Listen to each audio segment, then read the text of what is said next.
You are about to hear a discussion of a first in the history of exploration.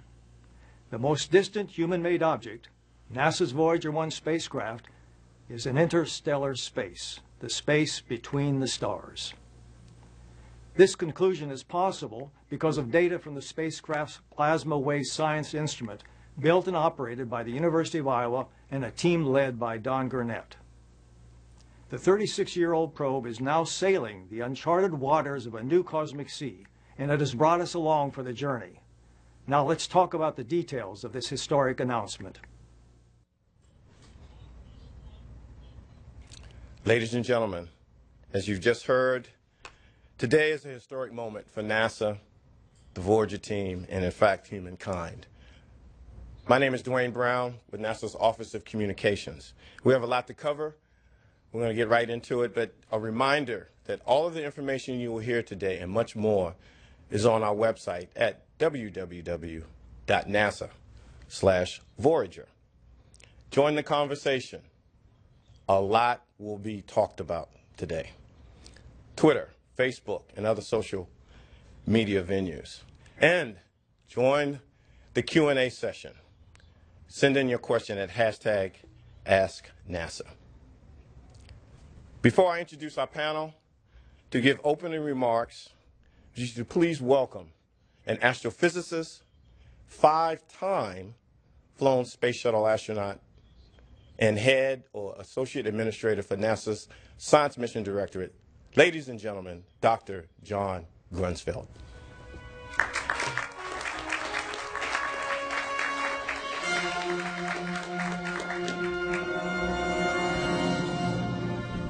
Space, the final frontier. These are the voyages of the starship Voyager. Its 36-year mission to explore strange new worlds, to seek out anomalous cosmic rays and new plasmas, to boldly go where no probe has gone before. Those words from Star Trek, of course, have inspired so many of us, and I think are characteristic of the excitement and the discoveries we're going to talk about today. Voyager, like the ancient mariners, is pushing out into new territory. NASA science is all about exploring the Earth, the solar system, the galaxy, and the universe itself. Someday, humans will leave our cocoon in the solar system to explore beyond our home system. Voyager will have led the way. Today's exciting science results reflect a dynamic and, I suspect, continuing debate about the nature of our heliosphere. This story is a story of science, a story of exploration, and a narrative about over 40 years of hard work by one of our top teams of scientists and engineers. That's almost the entire history of the space age. I'd personally like to salute one member of the team, my former boss, Ed Stone, one of our country's greatest scientists, and my personal hero. And to Voyager, I say, live long and prosper.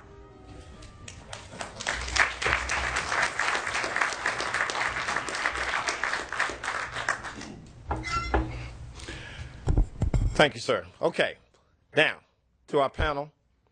First up, you will hear Ed Stone, Voyager project scientist, California Institute of Technology.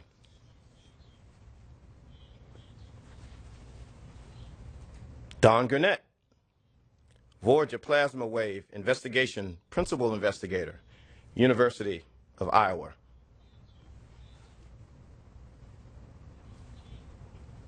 Gary Zank, Department of Space Sciences, Center for Space Plasma and Aeronautics Research, or CSPAR, at the University of Alabama in Huntsville. And Suzanne Dodd, Voyager Project Manager at NASA's Jet Propulsion Laboratory in Pasadena, California. And with that, Dr. Stone, I'll turn it over to you. Okay. Well, this is the spacecraft, the first to interstellar space. We made it. Well, we still had enough power to send back home what it was that we have now exploring in this new region of space. 35 years, 13 billion miles journey It began in 1972 when the project started, July of 1972, with launching two spacecraft in 1977 for Jupiter, Saturn, Uranus, and Neptune. That was 1989. And then in 1990, we began what's now called the Voyager Interstellar mission. You might say, well, what is there to discover beyond the planets? And that's what we were, that was our job, was to discover what was beyond the planets. The sun, the wind of the atmosphere of the sun expands supersonically, 1,000,000 miles per hour, creating a huge bubble around all of the planets that is called the heliosphere. And inside that bubble, it's filled with the wind from the sun, which is a plasma because it's ionized, and that plasma carries out from the sun's magnetic field, and that fills this bubble. Outside the bubble, the plasma comes from the explosion of other giant stars millions of years ago, and that plasma carries with it the magnetic field of the galaxy. So that's what's inside, and we are now outside. If I could have the first slide, this is a Hubble image of one of these astrospheres around a nearby star in the Orion Nebula. And you'll notice you can't see the astrosphere itself. You see the star brightly shining with an orange bow shock around it, but you can't see the object, which is a large invisible sphere. What you see is a shock created as the interstellar wind comes from the right side of that image and is diverted around the bubble that you cannot see. And it glows because it's been excited by that whole process. We're inside of a bubble like that and are now out in that bright orangish, yellowish region out in front of our own bubble. Now, if I could have the video, please. Turns out that Voyager's been on its way for 35 years, 36 years now. It travels outward at 1,000,000 miles every day, almost 1,000,000 miles a day. And it was 2004, 9 billion miles from the sun, before it had any sense of being close to the edge of the heliosphere. That's when it found that the solar wind itself had slowed down from supersonic to subsonic speeds. And in this picture you see, the blue area is the heliosphere, the darker blue is the supersonic part of the wind.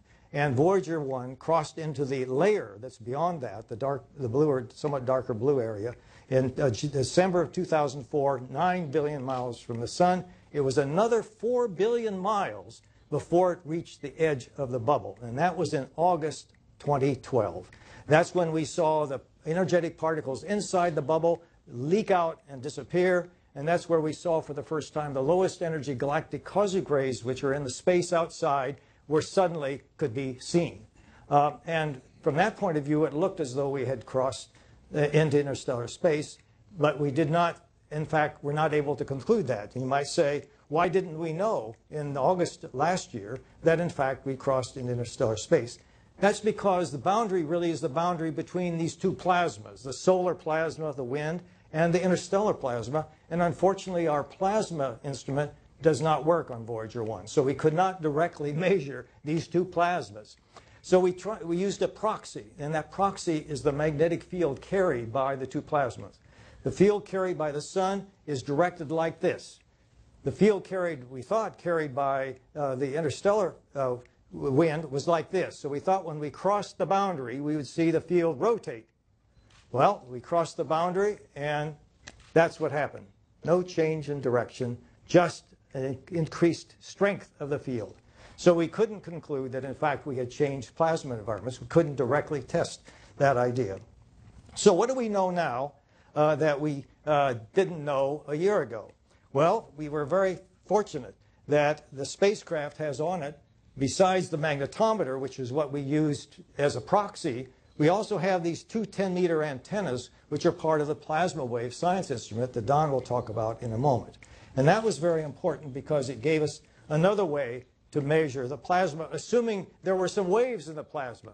The last time, though, that instrument saw any waves was when we crossed that termination shock at the 9 billion miles. There hadn't been a wave for another 7 years, until the sun basically had an eruption in March of 2012, which was fortunately headed in the direction of Voyager. In about 400 days, like a tsunami, it finally got to where Voyager is. It caused the plasma to react in a way that it could be sensed, and we knew for the first time we were in the dense plasma of interstellar space, not in the rarer plasma of the outer part of the solar envelope. So that's a major new piece of data, and I think it convinced most of us, at least, that we indeed are in interstellar space for the first time. So that was a lucky gift from the sun, and we hope that there will be more such eruptions so that we can measure the plasma as we continue. Now, what does it mean to reach interstellar space? Well, first of all, we got there. I mean, this is something we all hoped when we started on this 40 years ago that this would happen, but none of us knew how big this bubble was, and none of us knew anything could last as long as the two Voyager spacecraft. So certainly luck is an important part of this, but wow, when we first saw that data a year ago, it was really quite stunning after having been on the way for so many years. This remarkable journey is clearly a tribute to the many individuals responsible for the success of the Voyager mission over the last 4 decades. In leaving the heliosphere and setting sail in the cosmic seas between the stars, Voyager has joined the other historic journeys of exploration, such as the first circumnavigation of the Earth and the first footprint on the Moon. This historic step is even more exciting because it marks the beginning of a new era of exploration for Voyager, the exploration of the space between the stars. So I'll turn it over to Don. Thanks a lot, Ed, for the introduction and for commenting on the plasma wave instrument. Well, as Ed said, the real issue here is plasmas. Which kind of plasma are we in? Are we in the solar plasma or the interstellar plasma? Now, it's just an unfortunate thing that the instrument that was designed to measure plasmas failed a long time ago, about 1980. Now, the instrument that I'm responsible for, the plasma wave instrument, it's designed to measure waves propagating in this ionized media out there we call plasma. It's kind of an exotic subject, but there's a lot of different types of waves propagate. Some that are just like sound waves, like I'm talking with here. They're called ion sound waves. They propagate sometimes great distances. They're also radio waves. Now, our instrument consists of 2 long electric antennas. If you bring up the picture of Voyager, you can see them there. They're 10 meters long. And we essentially have a radio receiver at the base of those antennas. I might comment those antennas are kind of like the V-shaped antennas you used to have sitting on top of your TV, you know, the rabbit ears. We can detect radio emissions. Jupiter, Saturn, and these outer planets are very intense radio emitters, and we've done a lot of research on radio emissions. But as I said, you can also detect waves propagating in the plasma.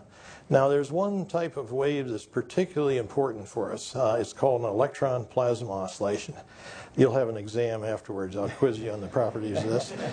If you displace the electrons from the ions and release them, there's an attractive force, and the electrons will proceed to oscillate back and forth at a characteristic frequency that we call the electron plasma frequency.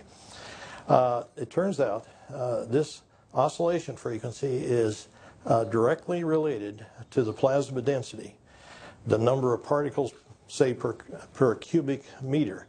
And that's a very important quantity to try to distinguish between the interstellar plasma and the solar plasma, because it turns out, for reasons I'll try to explain shortly, the interstellar plasma is actually has considerably higher density than the solar plasma. So we can detect these waves when an oscillation occurs, kind of like a vibration in the plasma. But unfortunately, we don't do it all the time. And I'll get into why.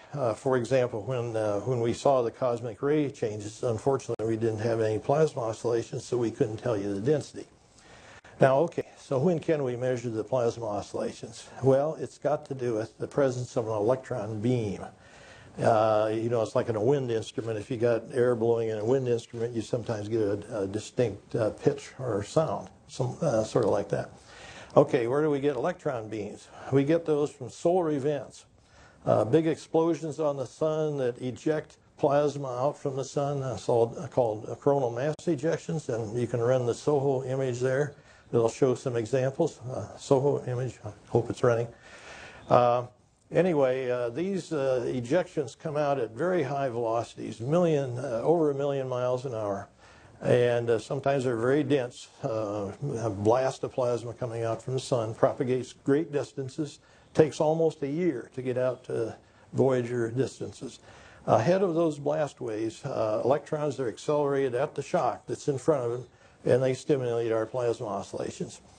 Now, it turned out after the cosmic ray change, about a month and a half later, in October, November 2012, we detected plasma oscillations. And it was created by a solar event that, frankly, we're still trying to study exactly what event it was. It's sort of hard over such great distances to make those connections. Then there was another event in this year in April, May that was even stronger. Now, I'm going to show you shortly a spectrogram, a plot of frequency versus time. And on that spectrogram, these oscillations that I'm talking about occur at audio frequencies. So with our receiver, we can actually transmit them back to the ground. Actually, what happens, it gets stored on the spacecraft tape recorder, which we play back every 6 months. So there's some big time delays involved here. That's one of the reasons we're a little late reporting this. But you can play it back, and then you can actually listen to it. So what I'm going to do is start this recording, not yet, however. And you'll see a cursor moving. I have a 7-month interval that I show there that we compressed, fortunately, to 15 seconds. We aren't going to sit here and listen for 7 months to these things. But what you'll hear the first October and November 2012 event, and then there'll be a little bit of a gap where you don't hear anything. Then you'll hear the April, May 2013 event. So when you hear this recording, please recognize it's a historic event. It's the first time that we've ever made a recording of sounds in interstellar space. So play the recording.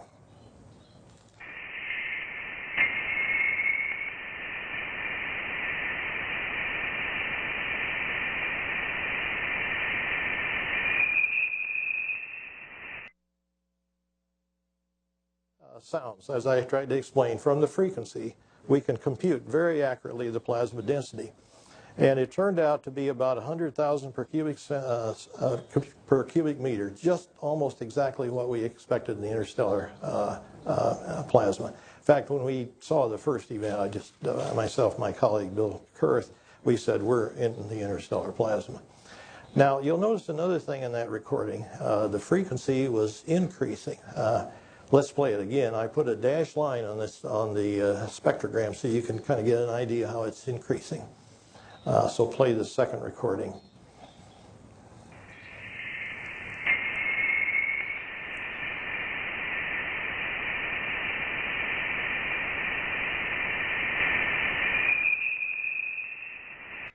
So this is evidence that where the spacecraft is moving into what I term a density ramp, a slowly increasing plasma density. And my colleague over here, Gary Zank, will shortly, but not right now, explain that ramp. I have to tell you that we made radio detections of the heliopause 20 years ago, in 1993. And I detected that same ramp as a shock wave propagated into the interstellar medium and the radio frequency, which is at the plasma, the same frequency, gradually rose. And those two observations seem to match almost perfectly. Well, let me go in a little more into what all this means. If you'll show the next illustration, this is actually one of Gary Zank's illustrations. And it shows there the sort of bullet-shaped heliopause. And inside the heliopause is that hot plasma from solar wind that flows out from the sun. And the very hottest part is out there where it shows red. In that region, the temperature is on the order of 1,000,000 degrees, or even several million degrees, extremely hot. And then the heliopause occurs, and then the blue region is the interstellar plasma. And in the interstellar plasma, we have various reasons to think the temperature is more modest. Still high by terrestrial standards, but about 6,000 degrees. So you have this tremendous temperature difference across the heliopause. And to balance the pressure at the heliopause, you have to have a corresponding increase in the plasma density. The density has to go up when you go into the interstellar plasma. That may seem counterintuitive. You might think the interstellar, plasma it's like a vacuum, but it's not. The density actually goes up substantially. And as I described, we just measured the density on the interstellar side. If you go to the next slide, I show a plot of the plasma density as you come out from the sun on the left. And the red area is the very hot gas from the sun. And on the right is the interstellar plasma, which I colored blue because it's cool. And you'll notice right at the heliopause, there's that very large jump, which has got to do with the temperature differences. Now, we've actually measured the plasma density on the solar side at the termination shock, like Ed said, 9 years ago. We detected plasma oscillations at the shock. We often detect a lot of waves at the shock wave. And the frequency there was 300 hertz, much lower than the frequency we're talking about now. And I forgot to tell you, the density goes as the frequency squared. That's going to be part of the quiz I'll give you. And so since the frequency went up a factor of 10, that meant the density went up a factor of 100. So there's this huge density jump across the heliopause. In fact, by extrapolating our measurements, we make an argument in our paper that density jump actually occurred on or around August 25th, where the cosmic rays occur. So that's probably where we entered into what I will call interstellar space. Anyway, a very exciting time for me. I've worked, I've been working in space research for 55 years. I started working with Jim Van Allen. Incidentally, Jim Van Allen was very interested in reaching the heliopause with Pioneers 10 and 11, but unfortunately the spacecraft stopped operating first, and he died several years ago. I think he'd be very proud to hear of this event, and maybe he's actually listening. I'll introduce Gary Zank, my colleague here. Well, thanks, Don. That was just the news when Don just called me. This was a little before the paper was quite extraordinary. He, I think, called me to sound me out a little bit about some of the models that we were developing, and told me that the plasma frequency had suggested that the number density, the plasma density that they were measuring was on the order of about 0.08 particles per cubic centimeter. And I think it took us both, all of 10 seconds, 15 seconds to conclude that we had to be in the interstellar medium. And so why did we conclude that? I think if we pull up the first figure, there's a simulation. This looks quite simple, but it comes from an extraordinarily complex set of simulations that we run on a lot of the sort of top-end supercomputers around the country. But what you can see in that blue side is the interstellar medium region. And you'll notice on the left side is white, and the white, in fact, is the solar material, the material that came from the sun. And these computer simulations illustrate very, very clearly that there should be an enormous jump in going from the solar side to the interstellar side in the density of the plasma. That plasma jump, in fact, is on the order of 100 times. Now, you might ask why, in fact, was the instrument not observing something that could have been in the solar medium instead of the interstellar medium? For example, these very strong tsunami-like shocks that Ed referred to. Well, we've examined that, and we know from the simulations and from the expectations of the underlying theory that, in fact, such huge enhancements of the number density are impossible to get within the solar medium. It has to be that we crossed over the interstellar medium. The other thing that you'll notice interestingly about that figure is that, in fact, although it looks very steep, that line that jumps from the solar side to the interstellar side is, in fact, somewhat gradual. There is a ramp there, and that ramp gradually increases, and so that again is very consistent with the kind of observations that Don is reporting. So that transition is called the heliopause, as Don indicated, and it has this 100-fold increase, and so consequently, because there's no other possible explanation, I think we're forced and we're obliged to conclude that we are in fact in the interstellar medium.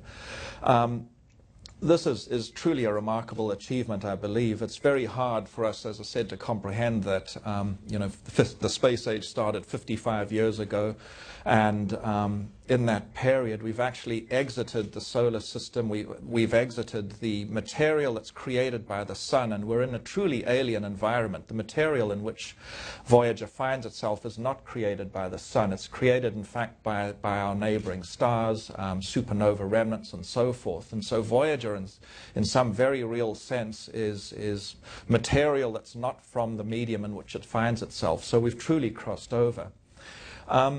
Nonetheless, Voyager has and continues, and I expect it will continue to do so, has a remarkable capacity to surprise. And so even though in some sense the observations that Voyager has presented us with in terms of the density and also in terms of the anomalous and galactic cosmic rays, those are all consistent with our expectations theoretically, it turns out that the magnetic field, as Ed alluded to, is still something that puzzles us considerably.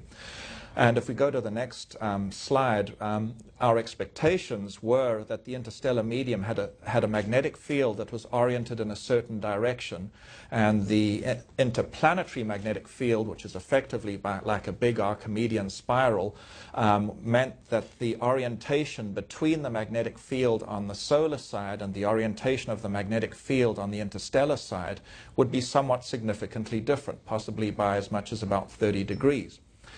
And there would most likely be an increase or a significant change in the magnetic field strength. Well, what Voyager saw is illustrated on the right of that figure. You can see the little red and the little green and the little sort of lighter colored green curve. And in fact, there was almost no change, very little change at all. And so this is a real puzzle as to what is happening, what is the physics that underlies this absence of sudden change in the magnetic field. And the reason why this is so puzzling is, if we go to the next slide, there's a series of three figures. The top figure is observations that were obtained by the IBEX spacecraft, the Interstellar Boundary Explorer.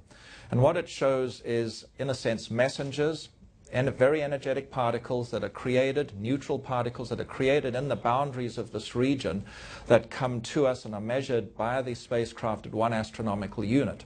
And the surprise in these observations was there was this so-called ribbon, that region of green enhancement that you see in the figure. That was completely unexpected. We managed to explain it, or at least we thought we had managed to explain it, by creating a model that essentially relied very strongly on a certain orientation and strength of the interstellar magnetic field. And when we used this orientation and we ran these big computer simulations and we incorporated this additional physics, what we obtained was that figure on the lower left. And you can see that, in fact, theoretically, it does an excellent job of agreeing with the Voyager, with the IBEX observed ribbon.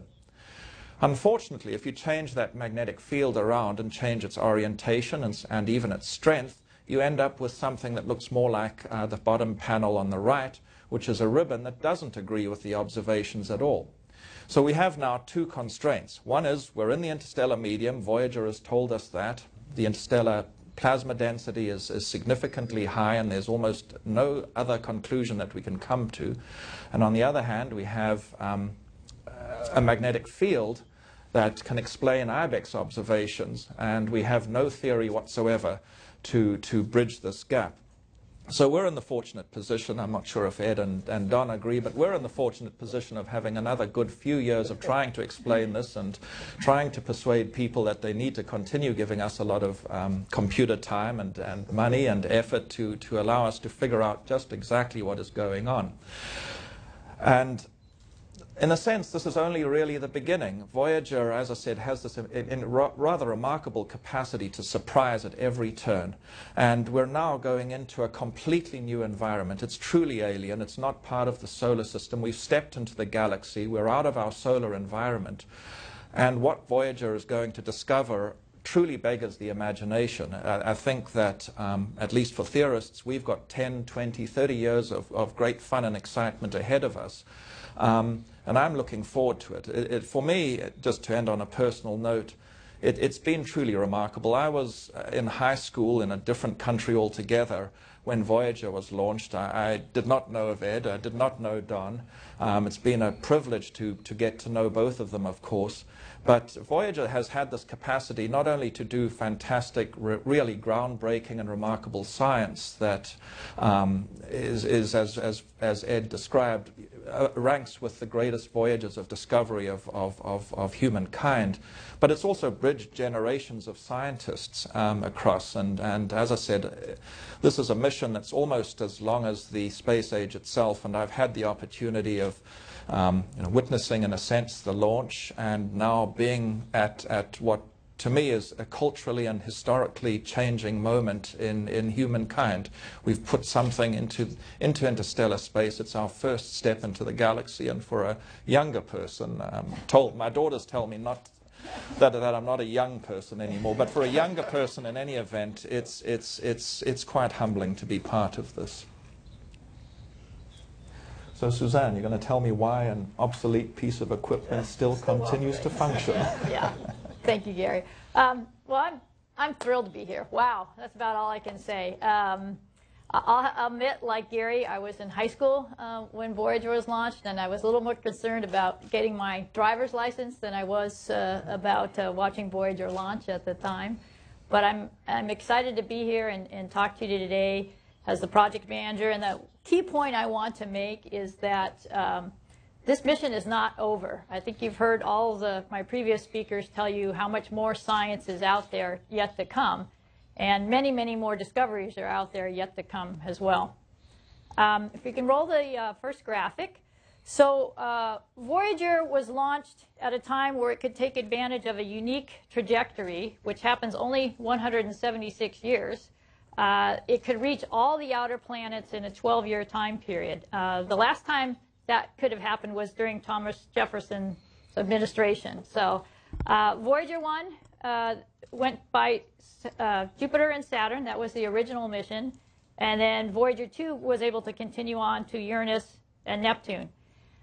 Between the two Voyager spacecraft, they discovered 23 moons of the outer giant planets.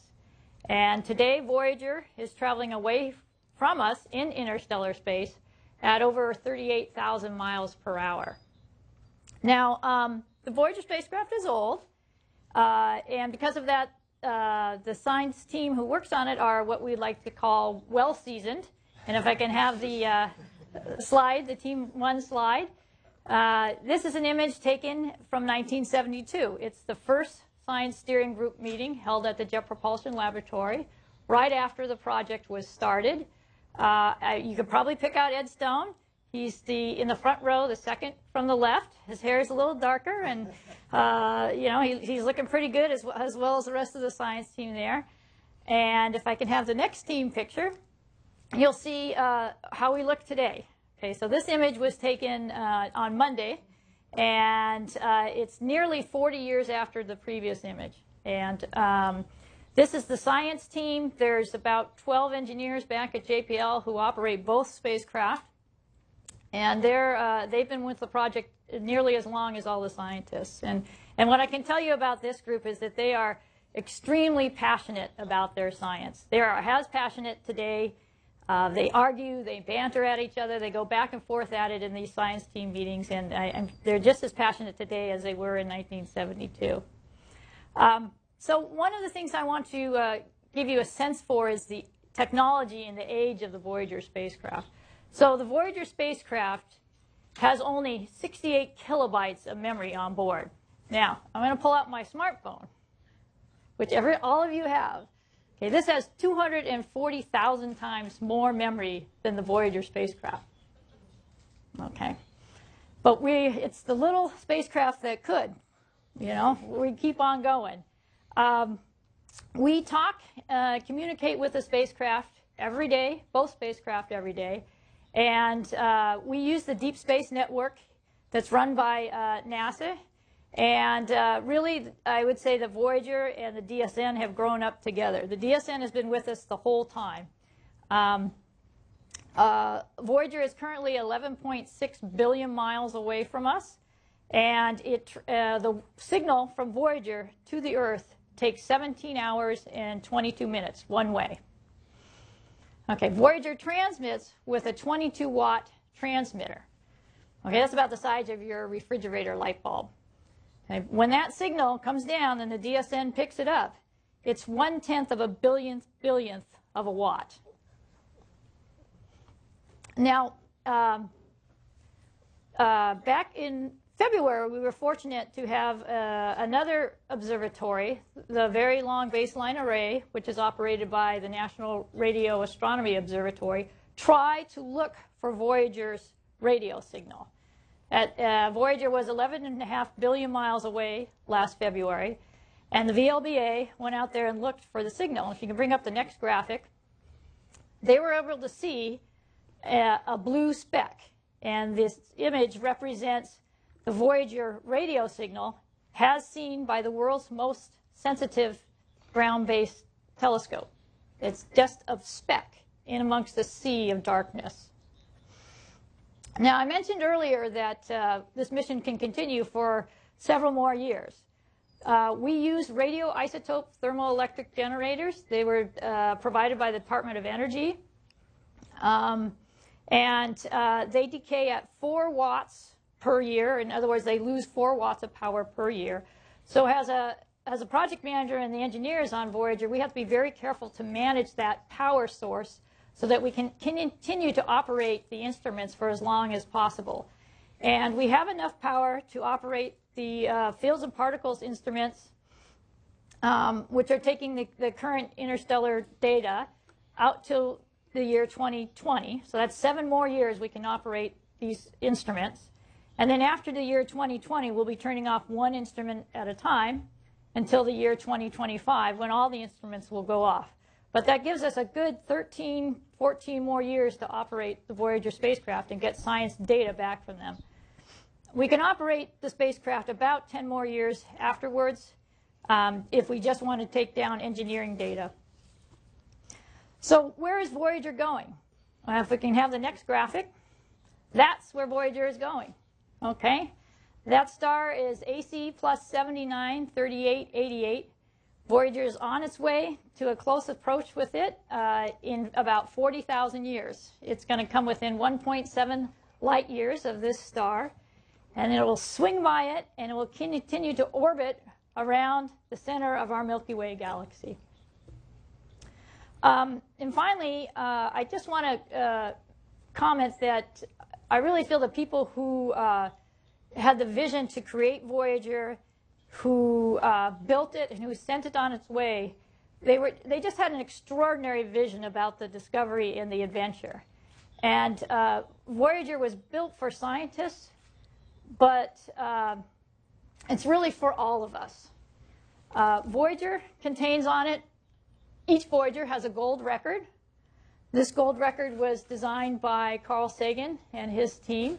And on this gold record are music and greetings and sounds and even images of the planet Earth from all over the planet Earth. And it's really a time capsule of us. You know, this is us contained in this record. And now the Voyager, and particularly Voyager 1, is carrying this time capsule of us into interstellar space. And we're traveling along with Voyager as it continues on this journey of discovery. So, Dwayne, I'm going to give it back to you. Thank you, Suzanne. Ladies and gentlemen, clearly an incredible team, and I want to acknowledge the Deputy Associate Administrator for Space Communications and Navigation, SCAN, Bandri Yunus, taking care and listening to the spacecraft. But I believe this team and all of the folks, many in this room, and listening to this program, let's give them a round of applause. Great job, Voyager team.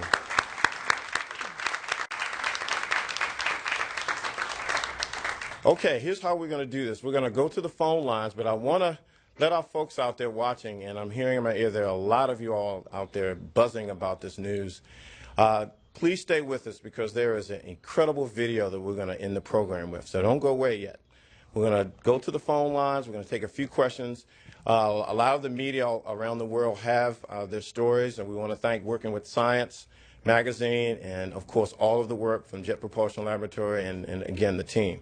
So let's go to the phone lines, and then we're going to take a couple of questions from social media, and then we're going to show the video.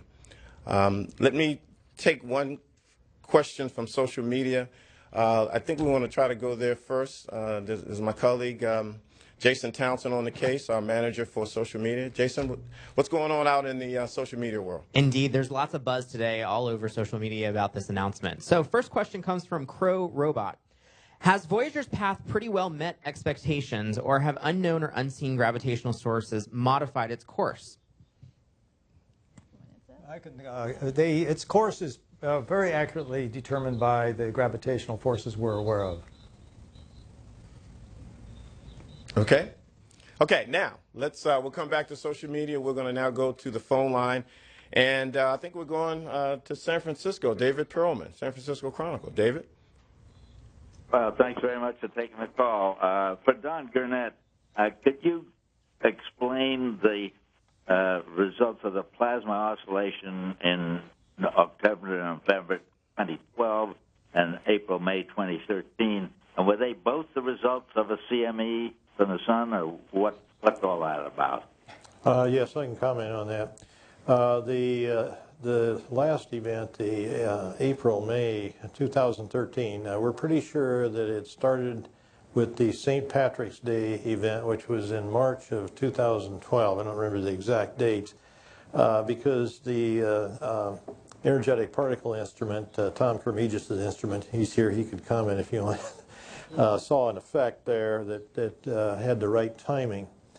Now, the other event, we've had more trouble identifying just what it was on the sun that produced that event. I think I'd have to say that's still under study, although there are some interesting things that have happened at the spacecraft that are not yet reported. I believe that's the way I'd put it. I might comment that because the Earth moves around the sun, we are not always in the ideal position to see something headed toward Voyager. In fact, in December, we're on the opposite side of the sun from Voyager, so something from the sun heading out to Voyager we could not see from Earth. Our next question is from Jackie Goddard from the Times of London. Jackie? Hello, and congratulations. It's a question for Dr. Stone. At a teleconference like this last year, when you said that Voyager 1 was nearing the edge of the heliosphere, you said that you didn't know how you would celebrate when the moment finally came, but you knew that you would probably at least hold a meeting. Beyond just holding a meeting, how did you celebrate? Well, we did hold a meeting. In fact, we've held 3 meetings since the plasma wave observations occurred, because this is obviously an exciting milestone for all of us. And I think we're looking forward to further meetings coming up with the American Geophysical Union meeting in December. So somewhere along the line, we will really celebrate. But individually, we're all overjoyed. I might comment on that. Actually, I considered those meetings to be inquisitions. Okay, now we have Bill Harwood, CBS News. Bill, greetings. Hey, thank you very much. A question for Ed. What about Voyager 2? When would you expect it to get there, and what will it bring to the table instrument-wise that you didn't have with Voyager 1? Thanks. Well, first of all, Voyager 1 is headed up toward the north and pretty much in the noseward direction. Voyager 2 is sort of down here in the south and somewhat off to the flank. So it's a different part of the heliosphere. And it's in sea, and we do have a working solar wind instrument, so we're actually measuring the plasma density, speed, and temperature. We will have that when we cross the heliopause on Voyager 2. In terms of timing, we don't know for sure, but it took 3 years more for Voyager 2 to find the termination shock on Voyager 1, so you might say another 3 years for Voyager 2 to find the heliopause to first order. But in fact, as usual, Voyager could surprise us. Okay, next caller is Clara Moskowitz from Scientific American. Clara? Yes, hi. Thanks for taking my call. I was hoping somebody could talk in a little bit more detail about the origin of the interstellar plasma, what it's made up of, and where we think it comes from. Well, the interstellar plasma is created by the explosion of stars. So there's a stellar cycle where the interstellar medium collapses to make a new star. If it's so massive, that star has the life of only about 1 million years, and it blows up and puts all of its stuff back out into the interstellar medium.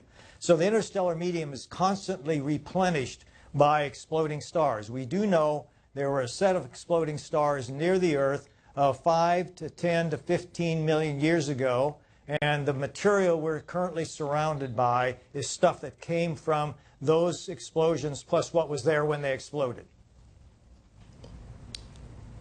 Next question is from Kelly Beatty, Sky and Telescope. Kelly? Yeah, thank you very much, and it's a great day. I'm a little confused by the timeline here. About a month ago, the article came out by Mark Swistak et al. That said that they thought that Voyager was in the interstellar medium, and Ed Stone came out with a statement saying, well, it's a little equivocal at this point, yet you had the plasma wave data at that point. So can you kind of walk me through the timeline of what you knew when you knew it? Well, I think, Don, you should talk about the time it took to get the data down. Some of it was on the tape recorder in the spacecraft, and the time it took to really make sure this was plasma wave data and not radio data, right? Yes, well, the data, the high-resolution data we get, the type of thing that we played the sounds, they're stored on the spacecraft tape recorder, and it can be up to 6 months. They only play it back every 6 months. But I think I would also comment, or maybe Ed, you want to comment it. I believe the Swisdak paper was basically a theory paper, and as a matter of fact, our paper was submitted at least almost a month before theirs. They just got through the review cycle faster than we did. So if you want to talk about the timing, there are some of the factors. Yeah. Okay, we're going to take a couple more questions, then a couple more from social media, and we're going to try to close out at the top of the hour. But remember, stay tuned for that video. Mike Wall, space.com. Mike? Oh, yeah, hi, guys. Thanks again for actually doing this. And, yeah, did a great job getting it out there. It's a big moment for all of us. I just had a quick question. Now that you're actually in interstellar space, what do you expect to sort of look for? What are some of the questions that you're going to be trying to answer out there? I mean, I know it's an entirely new environment, so it's tough to say for sure, but what are some of the things that you'll be looking for as this probe continues to send data back to Earth? Don, why don't you start, and then Gary? I can comment on that. Well, as I showed there, as Voyager is moving out, the density is slowly increasing. And, there could be various models for that. We saw a similar effect with the radio emission 20 years ago, and in that paper I described it as a pile-up effect, that the heliosphere is moving into the interstellar medium and that the plasma may, shall I say, pile up. In fact, there's a paper by Baranov that suggested that. For a simple explanation that I've been telling some of the media, it's like a snowplow going through the snow and it piles up ahead. But I'm sure that there's more sophisticated explanations, and I actually know that Gary Zank has one. Would you like to take the ball now? Well, I can certainly take the ball. I'll not continue your explanation or discussion further in that regard, Don, but to answer the question that was asked in part, there is a great deal of very interesting science that really opens up here. For one of the things I think that will be of tremendous interest and importance is to study more accurately the galactic cosmic rays. The galactic cosmic rays, of course, are created in the probably in supernova remnant driven shocks, and so in order to study those, we've always studied them from within the heliosphere, and that means studying the particles, these and very, very energetic galactic cosmic rays, when they're very strongly modulated by the presence of the solar wind. And so being outside the heliosphere allows us an opportunity to, in a sense, look at the undiluted galactic cosmic ray spectrum, the undiluted galactic cosmic rays. So that will tell us a great deal more about the interstellar medium at very distant locations. It'll tell us about how the galactic cosmic rays propagate through this very complicated interstellar medium. The interstellar medium is a mixture of hot, warm, ionized, partially ionized, not ionized gases, and And of course, it'll also allow us to study a great deal about the nature of the fluctuations in the magnetic field in the interstellar medium. And so already, in some respects, I believe Voyager is probably, and Tom Kremegis has reported on this, showing up a number of surprises in the nature of the galactic and anomalous cosmic rays. The anomalous cosmic rays, of course, disappeared, but where did they disappear to, and what effect have they on the local interstellar medium? So that's going to be a very large area of study. Another very interesting area that is worth looking at closely is, certainly we're in the interstellar medium, but the interstellar medium is itself affected by the solar wind and its properties. And so there are very complicated processes that lead to the deposition of momentum and energy into the very local environment, the very local interstellar environment. And one example is the propagation of the shock waves that were driven off by the sun into the interstellar medium. How do those propagate? What do they look like? What is the nature of the energy and momentum transfer from the sun to the interstellar medium? There are other processes at work associated with the deposition of energetic neutral atoms into the local interstellar medium, and that has a tangible effect on the nature of the interstellar medium. So all of that needs to be considered and explored.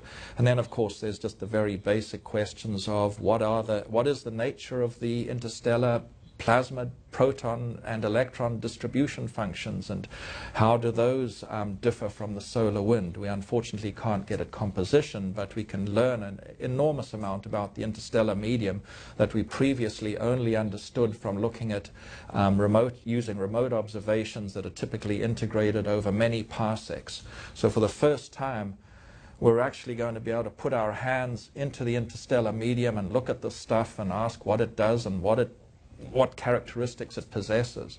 So to my mind, it may even be more exciting than we've been through in the past 20 years, if that's possible. But it's going to be a tremendous opportunity.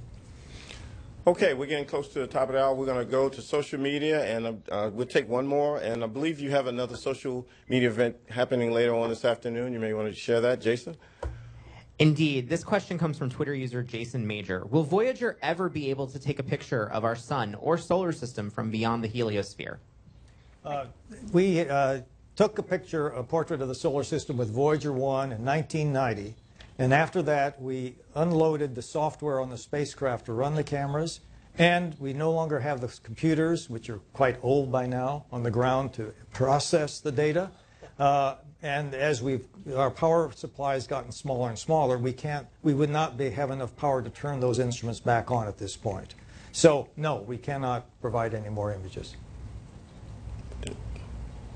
Wonderful. Thanks for answering a few social media questions. For everybody on social media, if you are on the platform Reddit, later today we are going to be having a bunch of our scientists up and talking and answering questions in an AMA on Reddit. That's an Ask Me Anything.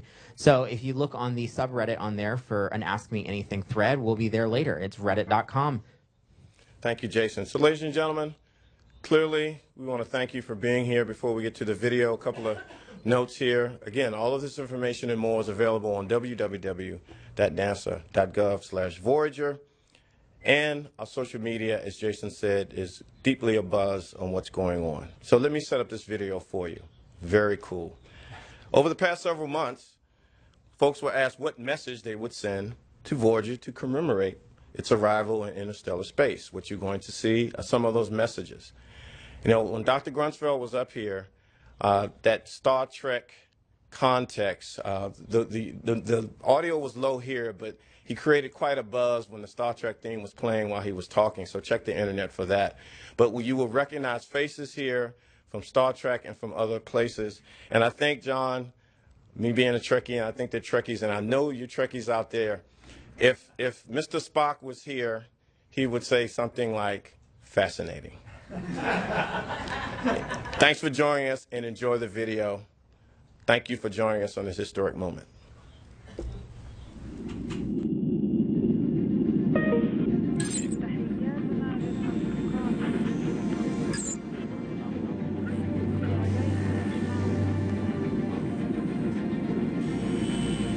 There's Voyager crossing over into interstellar space. It's the farthest thing we've ever sent anywhere. Voyager accomplished its mission so brilliantly, and now goes on. This vehicle, which is long past its expected service life, is still sending messages. They're going beyond what we know in our neighborhood. We are boldly going where no one has gone before. It's as simple as that. This is awesome. The Voyager record, and really the Voyager mission, were conceived and executed on behalf of all humankind. With the sounds and heartbeats and whale sounds and all the different languages of the world. Hello from the children of planet Earth. My name is Nick Sagan. I'm the son of Carl Sagan, and in the 70s I recorded Hello from the Children of Planet Earth for the Voyager Golden Record. Dad would be enormously proud. It would be a great celebration. It's an amazing accomplishment. Paz e felicidade a todos. I was selected to do Portuguese. It's hard to imagine aliens being able to decipher the Golden Record, but if they can decipher it, I like to think that they'll take our message in a positive spirit. We stand today at the threshold of a great epoch of infinite potential for discovery and exploration. This is not science fiction. This is better than science fiction. This is science reality. So Voyager, I bid you farewell. And thank you for being our ambassador. Job well done. You should write. You should maybe drop a postcard. Let us know how you're doing so we shouldn't worry. Congratulations to everyone on the Voyager team. But don't stop there. Many worlds to explore. And thank you for expanding humankind's universe from Earth to interstellar space.